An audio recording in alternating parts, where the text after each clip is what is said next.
They certainly have, and Joe, those celebrations there, that's something special. Still quite sprightly, aren't you? My calves are going to feel it tomorrow, let me tell you. He's not been gracious in victory. He's not been gracious at all.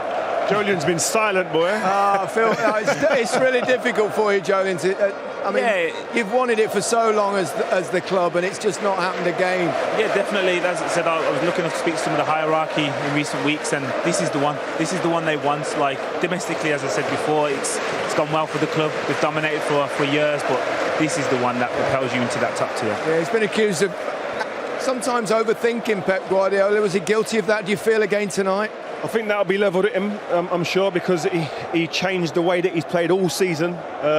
He's always had Rodri in there, or Fernandinho, and he didn't do that today, and he changed it. And he must have seen something. I mean, I spoke to him during the week, and he seemed quietly confident. And we all know tactically he messes and tinkers about with his team and little nuances to change things. He might see a weakness somewhere, but today Tuchel, the way he set his team up today, really nullified any threat that this Man City team have had.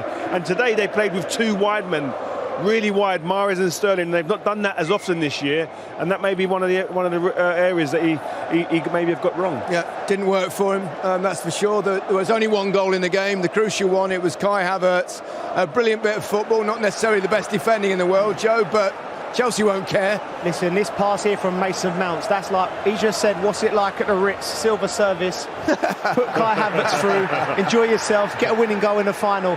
But like, this ball here as well, Gary, that little cushion from Chilwell, but this one, the weight of pass, Zinchenko's at fault, we know that. But then, the composure just to go round him and do that, quality all over. Goalkeeper can't come out of the box either unless he knows he's going to get it. Yeah, and obviously he was fortunate that he didn't get set off because he touched his hand, but like Joe said, the touch from Mount, the weight of pass, unbelievable, because he made up his mind, but Zinchenko has to be inside. He has to recognise that dangerous situation earlier and be inside and nullify that pass. And do you know what I love about that goal as well? Obviously Mason Mount's part in it, the ball. It's a big moment in a big game, decisive. And then Havertz, who's struggled at times, people have been critical, decisive moment, comes up trumps. What this does for them next season, like Joel said before, they become title contenders next season. The confidence that will propel from this will be phenomenal. There was hardly a below-par performance from any of the Chelsea players. Mendy hardly had a save to make. I can't think of non-existent. anything. The Mahrez shot just over the bar last minute, but they was like what we pointed out at the first half. The distance between the back and the front was just so solid. They couldn't operate. They were throwing balls into the box last minute. When have we seen Man City just do that? Good defense. Hardly ever, yeah. Indeed. Let's hear from Mason Mount. Played the important pass for the winning goal. Here he is with Des. Mason, 22 years old. You're at the top of the club game. Not bad, is it? I can't put it into words. Everyone said that. I know, it's but impossible. They keep talking about it. It's impossible. I just mentioned then I played in 2 finals for Chelsea, and we've lost them both, FA Cups, and the way that hurt after the game, I've dreamt as a kid going all the way, making a final and winning it and winning the trophy. That's what I'm all about. That's what this club's all about. I know it in and out. I've been there as a kid, and now to go all the way in the Champions League throughout tough games. We played some top teams, and now we're in a final and we've won. I can't put it into words. It's such a special occasion. At this moment in time, we're the best team in the world, so can't take that away from us. We saw all aspects of the performance as well. You know, first half was frantic, second half you had to dig in. Yeah. City, what a team they are. You can see what they've done in the Premier League, and they're very hard to prepare for. You don't know what you're going to get. They have top players, and it's such a tough game, and we get one goal on the break, kind of, and we're defending the whole game. We're giving it our lives, blocks on the line, everything, and we win. So yeah, I don't know what to say. And it's one for the academy, isn't it? Yeah. There's you, there's Reece, it's not just the players. Callum Hudson-Odoi. We've got staff here. Yeah. Joe Edwards has come through. Loads of staff that have come through, and obviously our players. What it means to us, it's unbelievable. My dad's just come down from the stands, and I burst into tears seeing him. It's a long journey to get to this moment here. So for my family, I thank them for everything. They've given me everything, and now these are the rewards.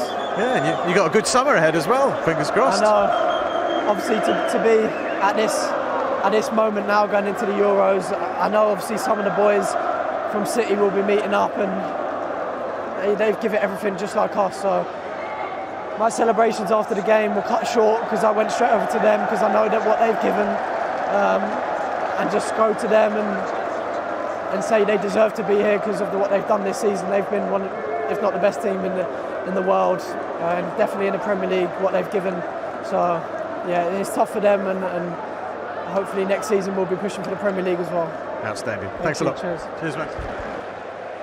Yeah, he speaks as well as he plays, doesn't he? What a humble young man he is, and so likeable in the way that he talks. He's thoughtful. He's somebody who's very much a football man, wants to be the best.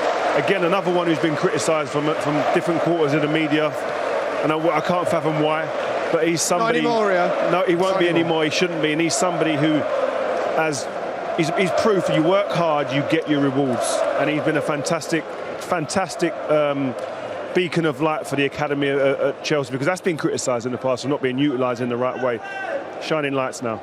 Yeah, and you know, we can wax lyrical about the pass or when he gets on the ball and he twists and turns and all the skills, but there was a moment in the first half where Man City got a little bit of joy and they broke and they got through the lines, and he chased back 80 yards to make the tackle, and that's what separates him, I think, from the other players of his ilk. He's the full package at 22. Drive, energy, remarkable. Yeah, exceptional talent. Again, the pass, we'll all admire that, and the touch, but his all-round game, you could see when he came off, he'd give every ounce of energy, and seeing him with his family there and talking how much the importance they've played in this part, it's not just a one-off occasion. There's so much work in years of going to training as an academy player 4 or 5 times a week, and then you get to this stage, and I'm just glad they're able to embrace it and enjoy it, because I was lucky enough to do things in my career, and I never quite enjoyed it as much as I do when I look back. 3 young English talents there. They deserve a rest, a little sit down. Do you know what they should do, and what they're doing now, which is right, is enjoying this moment? I've got to be honest, when I look back, I didn't enjoy it as much. Why not? I don't know. You get pulled from pillar to post, interview here and there. I don't know. It just did. This here is what you should be doing. Sit there as long as you can. Take phones out now. Film it. This is stuff you can look back on and really enjoy. And you don't get too many more moments like this in your life. I hope they do. That's right. But you don't know how many more moments you're going to get, so really savour it. They've got a curfew here. They might get shifted in a minute. Well, let's talk about GoloKante. I mean, remarkable players. That old saying, isn't there, about the Earth's covered 70% and the rest is covered by GoloKante. He's staggering. I'm shattered just watching him. Like, I actually played against him. One of my last games, my legs were gone, and this lad come on, and I looked at him. He's about 4 foot tall, and I thought to myself, what does he do? And was that Leicester, Joe? I think I played him at Villa. Yeah. He came on and he changed the game. He changed the game. Up, and he came on. I was like, okay, and he just changed the game, and they won 3-2, and that was the year they went on to win the league. And they've had Makelele, they've had Ramirez, who was exceptional, but this player... Yeah, well, he's won everything now, everything that really matters. Arguably the best in that position ever to have played a game. I played with Maka, who I thought was the best in that position until I see this kid. He's got Makelele. Plus extras. Do you know what? Levels. I don't even think he's a holder, though. No. He's just getting let off the leash. Well, he can do everything. But what I mean is he gets let off the leash and says, go and smell the game. Go and take the moments. Go and find where the ball's going to drop. He's got that innate, he just knows, he smells where the ball's going to be, and all of a sudden he just turns up. He's so quick, he's so nimble, and as a player on the pitch, if you're playing, you don't know where he's coming from because he's so quick, he surprises you. He is the best and most important midfielder in terms of retrievement, in terms of making sure your team remains solid. He's the best for me, stand up. In the same way where a striker's got that instinct in front of goal, he's got that in the midfield, and that's what Man City lacked tonight. Pep, that massive gamble, no Rodri, no Fernandinho, and every time Chelsea were in a little bit of trouble, they clipped it to Havertz.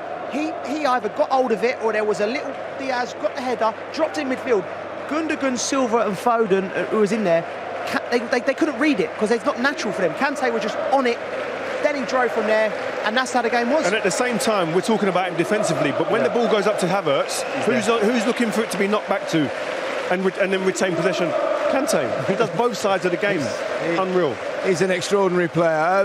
There he is. Man of the match. With yet another trophy. Let's talk about Reece James as well. You know, very, very mature performance from a very young man. Yeah, very cultured. We've seen early on the one time that Raheem gets in, but after that there was no space. And even there, he recovers and forces him wide. And again, I seen him a few years ago playing for Wigan in midfield, and I thought this guy's comfortable. I looked, and obviously I seen he was on loan from Chelsea, and since that he's just kicked on, and he's so comfortable in possession. He doesn't just waste it either, but he's so patient in his defending, which I like to see. We see a lot of defenders now that are diving in, but he's like, no, go on then, let's beat me. If you want a foot race, we can have it. And as I said, there's not many players that could do that to Raheem Sterling and recover and take the ball off him and turn away as well. And he backs himself in 1v1 situations. And if you're going to play top level for England in a tournament, for Chelsea in a Champions League final, you've got to be able to have players who can stand up and say, right, leave me 1v1 and I'll deal with it. And he does that. And today he became a man, because again, before that, is he the right player to play for Chelsea, let alone England? Today he answered them questions with aplomb. Again, is another kid who I watched a few times coming through the academy and was always impressed. But we see his debut against Wilfried Zaha in the Premier League, and he dispatched him. And he's done it to Raheem Sterling. That's a level up today on the big stage. And Jolien's right. He backs himself in one-on-ones. He gets his feet in the right place. He gets the right distance away. You know, and I think as well there's levels to come from him, because when he gets in the final third, he's almost too polite. He can drive past players himself, and his delivery is as good as anyone I've seen. Gareth Southgate's got some difficult decisions. Gareth's got the cigars out tonight. Nice decisions, though. Nice decisions, that's for sure.